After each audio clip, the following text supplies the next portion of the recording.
Aloha, Ohana and friends. It's time for Tales with Tutu again. And this time I have a really special book, as all my books are, but this one has a special cover on it. It's called Tutu Knows Best, and I want you to take a close look at that. Tutu Knows Best, and it's written for tutus and told by a tutu who's going to read it to you. Now, for those of you that don't know what tutu means, it is a Hawaiian word that means grandma or grandpa. Tutu wahine is for the female, grandma, and tutu kane is for grandpa. But it's been kind of shortened to just tutu. And all of us answer to it, all of us grandparents. I'm a grandparent of 3 beautiful grandchildren. Tori, who is 14, Reagan, who turns 13 in 2 days, and Joseph Ambrose Arvizu, who is 4 months old. They're beautiful grandkids, and I love them all, and I love to hear the name Tutu. This is a Hawaiian tale, and it's a folk tale told by Lynne Wikoff. And you'll learn that it has a very good lesson at the end of the story for everybody involved. And the lesson is told by Tutu and taught by Tutu. Many years ago, in a village in Hawaii, a big ohana lived in a small hale. Ohana means family, and hale means house. The crowded was so much inside of that hale, Papa would just shake his head. It's too crowded in here. I don't have room to change my mind. Mama would shake her head. It's too noisy in here. I can't even hear myself think. With so many people and so much noise, the children quarreled and cried, and the grown-ups scolded all day long. At night, everyone tossed and turned and groaned so much, hardly anyone got any sleep. Well, one day, Mama looked around. I can't stand this one more hour. Papa, you must do something. I know what I'll do, Mama. I'll go see Tutu. She always has the right answer for everything. So off he went. He came to his tutu. Tutu, our hale is so crowded and noisy that we are miserable. What should we do? Tell me, Tutu, tell me. Well, Tutu looked at him. Well, my son, are there hens and roosters outside your hale? Well, yes. What about pueo? Of course, there's pueo too. Well, good. You must take all of them, the hens, the roosters, and the pueo, into your hale. Papa was a bit surprised, but everybody knew that Tutu was very wise, and so he answered her, yes, Tutu, I'll do it right away. And he did as he was told. With the hens, the roosters, and pueo inside the small hale, it was even more crowded and more noisy than it had ever been before. Now the pictures are so colorful and so fanciful, they're fun to look at. But that didn't seem to solve the problem that they were having. Everyone seemed even more irritated. They quarreled even more all day, and they slept even less at night. Mama had to shout to be heard. I can't stand this one more minute. Papa, you must do something. All right, Mama, I'll go back to Tutu. She'll know what to do. Well, Mama sure hopes so. So off he went. He finally found his tutu. Tutu, our hale is even more crowded and more noisy. Life is more miserable than ever. What should we do? Well, tell me, son. Are there pigs and dogs outside your hale? Well, yes, there are. Well, what about turkeys?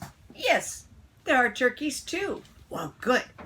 Then you must go back, take the pigs, the dogs, and the turkeys inside your hale. Are you sure? Yes, my son, I am very sure. And so Tutu continued what she was working on, pounding poi, while her son went to set off with Tutu's solution. Well, she did as he said. With pigs, dogs, and turkeys in the small hale, it was even more crowded and more noisy than even before. Everyone quarreled. even more all day, and no one slept a wink at night. I can't stand this one more second. Papa, you must do something about this. Go talk to Tutu again. So Papa paid another visit to Tutu.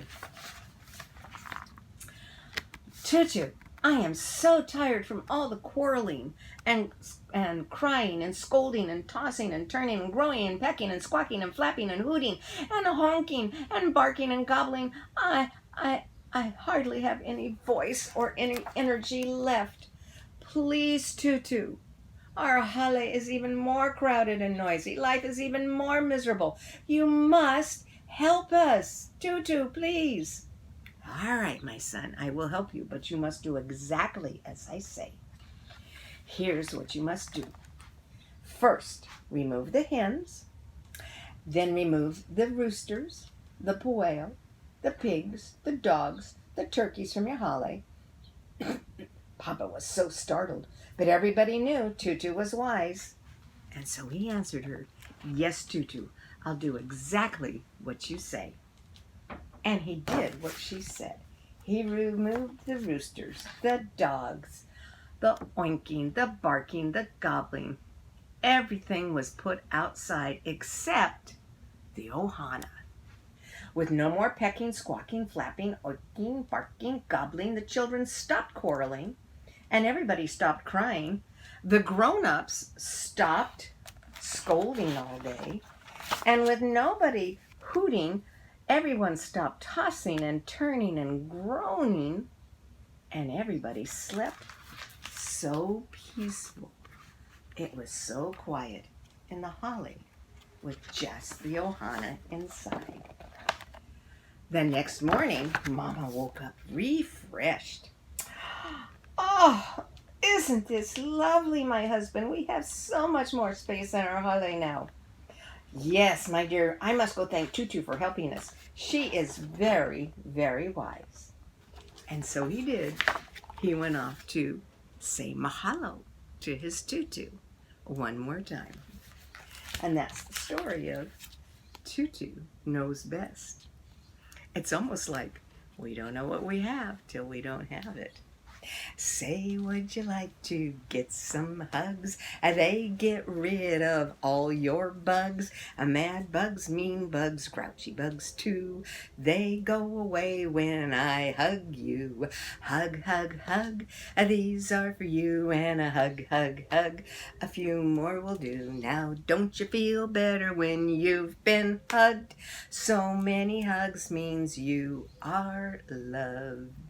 That's a song I would sing every day to my kids in kindergarten, along with their kindergarten song that went kind of like this. You make 2 Ks for kindergarten and make them walk like people. It's kindergarten, a wonderful place to be. It's kindergarten, a place to grow, you'll see. We'll learn the ABCs and be counting 1, 2, 3. Making friends in kindergarten, you and me. It's kindergarten, wonderful place to be. It's kindergarten, a place to grow, you'll see. We'll learn the ABCs and be counting 1, 2, 3, making friends in kindergarten, you and me. Well, it's kindergarten, the kids walking. Wonderful, wonderful is 3 syllables, so make W's with your hands. Wonderful. Place 2 fingertips together. B, the letter B on your chin becomes the verb be. It's kindergarten, a place to grow. So this is like a plant growing. You'll see. We'll learn a cup of knowledge, and you pick it up and pull it to your brain. We'll learn the A, B, C's. So you're signing ASL, A, B, C, and be counting. So flat piece of paper, 2 fingertips together like a teardrop, straight up the paper. We'll be counting 1, 2, 3. Everybody that signs knows this is not a 3. This is a letter. Do you remember what letter it is? W. Wonderful. If you're counting 1, 2, 3, 3 is your thumb, making the number 3. 4, 5, 6, 7, 8, 9, 10. Wiggle your thumb for 10. 1, 2, 3, 4, 5, 6, 7, 8, 9, 10. Making friends, hooking two fingers together, and kindergarten. You grab some air, and that's the verb A-N-D, or the connecting word A-N-D, me. It's kindergarten, a wonderful place to be. It's kindergarten, a place to grow, you'll see. We'll learn the ABCs and be counting 1, 2, 3. Making friends in kindergarten, you and me. And say, would you like to get some hugs? They get rid of all your bugs. Mad bugs, mean bugs, grouchy bugs too. They go away when I hug you. Hug, hug, hug. These are for you, and a hug, hug, hug. A few more will do. Now don't you feel better when you've been hugged? So many hugs means you are loved. Love you, Tori. Love you, Reagan. Love you, Ambrose. Tutu loves you all.